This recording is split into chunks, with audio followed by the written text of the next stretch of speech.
Meet Jim. He is 64 years old. He has $1,200,000 sitting in his 401k, and he plans to retire next June. He did everything his friends told him to do.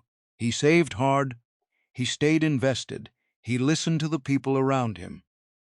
And it still cost him more than $500,000 in lost retirement income.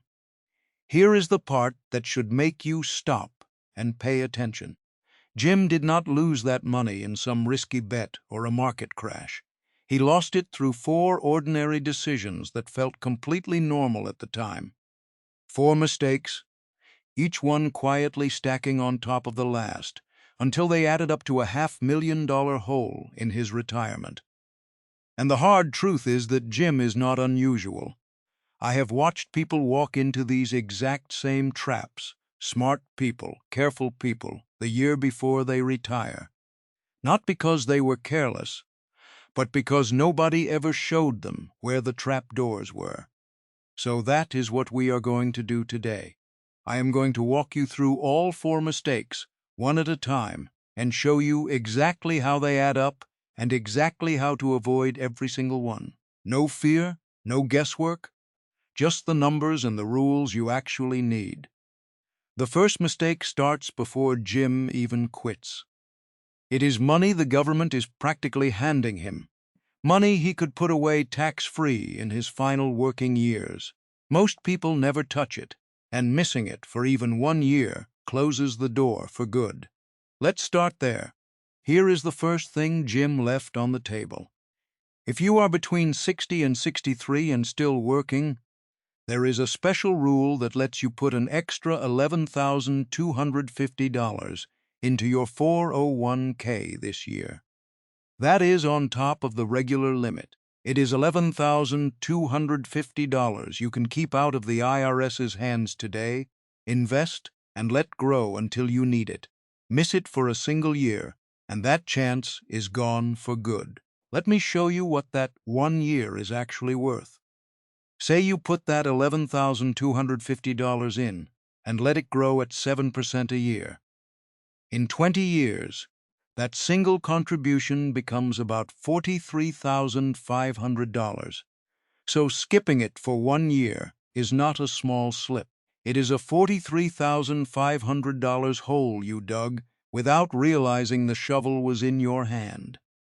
This comes from a law called Secure 2.0, and the numbers are real for 2026. The regular 401k limit this year is $24,500. The normal catch-up for anyone 50 and over is $8,000. But if you hit 60, 61, 62, or 63 by the end of the year, your catch-up jumps to $11,250 instead. Add it all up, and you can put away $35,750 in 1 year. Most people have no idea that top number even exists, and I get why. Nobody sends you a letter when you turn 60 saying, by the way, you can now shelter thousands more from taxes. You have to know it is there and go reach for it. Think about it like this. You already earned the money. The only question is whether it lands in your retirement account before taxes or after.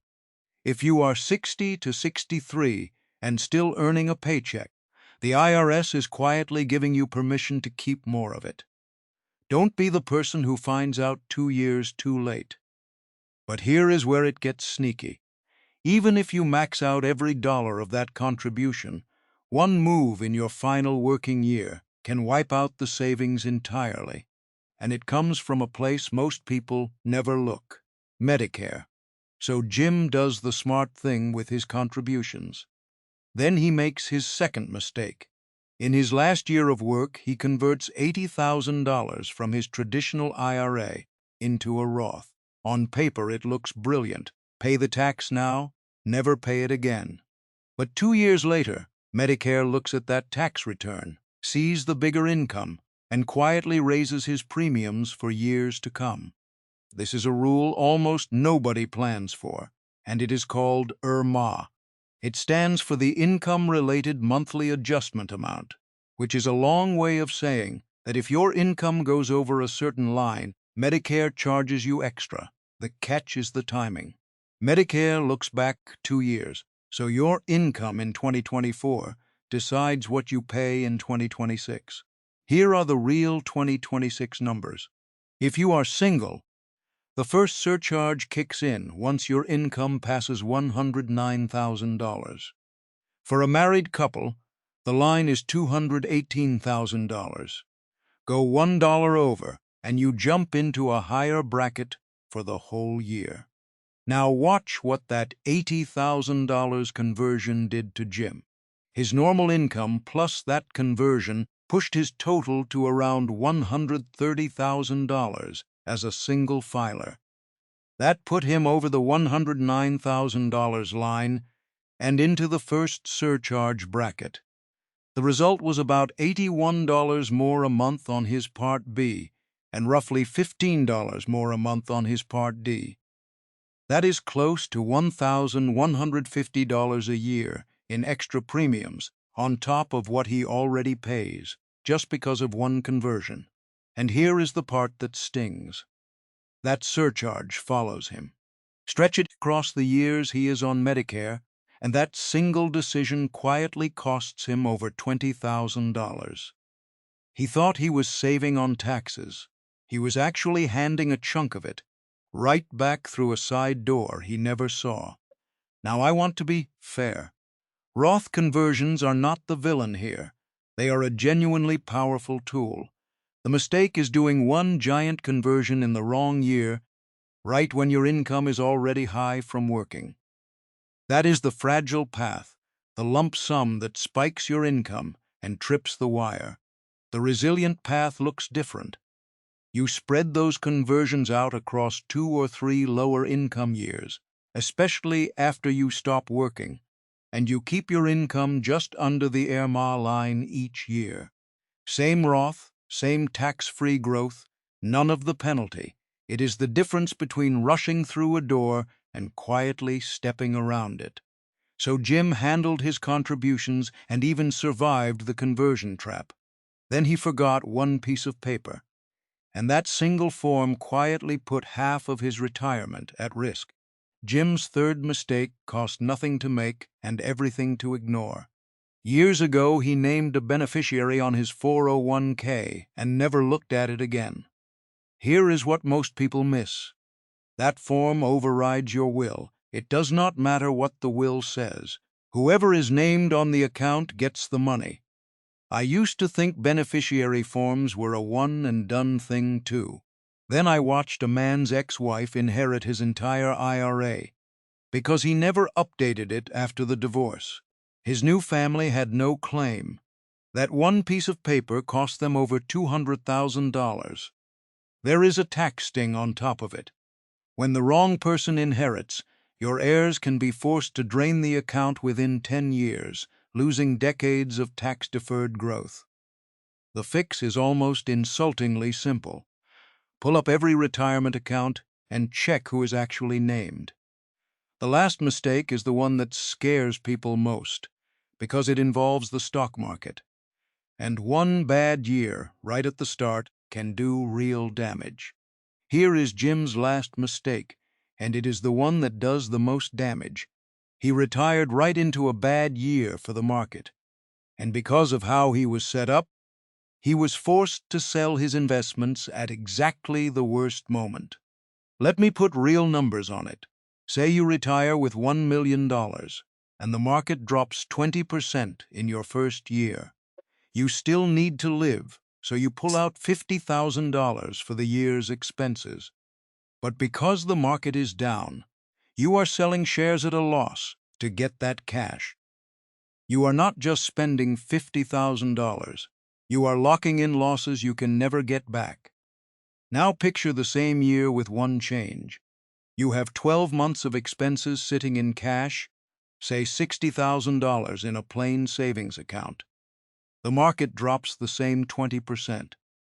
But this time you do not touch a single share. You live off the cash and you leave your investments completely alone, so they have room to recover when the market turns back up. That is the whole idea. behind something called sequence of returns risk. It is a fancy name for a simple, brutal truth. It is not just whether the market goes down, it is when it goes down. A bad year early in retirement, while you are pulling money out, does far more damage than the same bad year 10 years later. Because every dollar you sell at the bottom is a dollar that never gets to grow back. Here is the mini-math, plain and simple. If you had to sell $60,000 of stocks during a 20% drop, you would lock in roughly $12,000 in losses just to cover 1 year of living. With a cash cushion, you avoid that sale entirely. And over a 30-year retirement, dodging that one forced sale early on can leave you with tens of thousands of dollars more, sometimes $50,000 to $100,000 more, simply because your investments were never sold at the bottom. Now, I want to be honest with you, because this part is not really about math. When markets drop, every fiber of your being wants to sell. You see the red numbers, you hear the scary headlines, and your gut screams, "Get out," before it gets worse. I have felt that pull myself. It is one of the hardest things to sit through. That is the real reason the cash cushion matters so much. It is not only a financial tool, it is a psychological one. When you know you have a full year of living expenses sitting safely in cash, you can turn off the news and let your investments do what they are supposed to do, which is recover. The cushion buys you the one thing panic steals: time. So those are the 4 mistakes that cost Jim his $500,000. The super catch-up he left behind, the conversion that triggered IRMAA, the form he forgot, and the panic sale he was set up to make. Knowing them is a good start, but knowing is not the same as doing. So let me show you exactly what to do in your final 12 months to lock all of this in. Let's turn those 4 mistakes into a simple plan you can actually follow. Think of it as a countdown over your final year, one move at a time, so nothing slips through the cracks. Start at month 12, a full year out. This is when you max out that super catch-up. If you are 60 to 63, set your 401k so you are on track to hit that $35,750 total for the year. If your budget allows, front-load it, meaning put more in early in case you retire before December. The goal is simple. Do not leave that extra $11,250 sitting on the table. Around month 8 or 9, turn to your Roth conversions. This is where you do the planning before you act. Map out your income for the year and figure out how much you can convert while staying under the IRMAA line, which is $109,000 if you are single and $218,000 if you are married. The idea is to convert in smaller, careful pieces instead of one big lump that spikes your income and triggers those Medicare surcharges. At month 6, handle the paperwork that takes 10 minutes and protects everything. Log into every single retirement account you own and check your beneficiaries. Look at the names. Look at the percentages. Make sure an ex, or someone who has passed, or a trust that no longer exists, is not still sitting on that form. Do not assume your will has it covered, because it does not. Then at month 3, you build your cash cushion. Move 12 to 18 months of living expenses into a safe, boring place, like a high-yield savings account or a short ladder of treasuries. This is your armor against that bad first year in the market. When everyone else is forced to sell at the bottom, you are calmly living off cash and leaving your investments alone. I'll tell you, I remember the week I actually retired. I moved my first paycheck from savings over to checking, and it felt strange. No direct deposit, no employer, just me and the money I had set aside. But because that cushion was there, I slept fine. That feeling, knowing the next year is already covered, is worth more than any spreadsheet. And here is the thing most people underestimate. The real surprises do not show up before you retire. They show up in the year right after, when the income stops and the bills keep coming. That is exactly why the cash cushion sits at the center of this whole plan. If you are in that final year before retirement, do me a favor and hit subscribe right now, because in the next video, we are breaking down the healthcare bridge before Medicare kicks in, and how to time Social Security for the biggest check. And you do not want to be guessing on those numbers. So let's bring it all home. 4 mistakes, and every one of them completely preventable. The super catch-up Jim left on the table. The Roth conversion that quietly triggered his Medicare surcharge. The beneficiary form he forgot to update. And the panic sale he was set up to make in a down market. Put them together, and they cost him more than $500,000 in retirement income he never had to lose. None of those came from bad luck.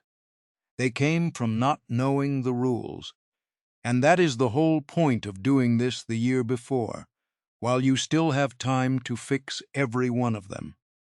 Because retirement is not about guessing, and it is not about hoping the market is kind to you. It is about knowing how the rules actually work, so you can use them in your favor instead of getting caught by them.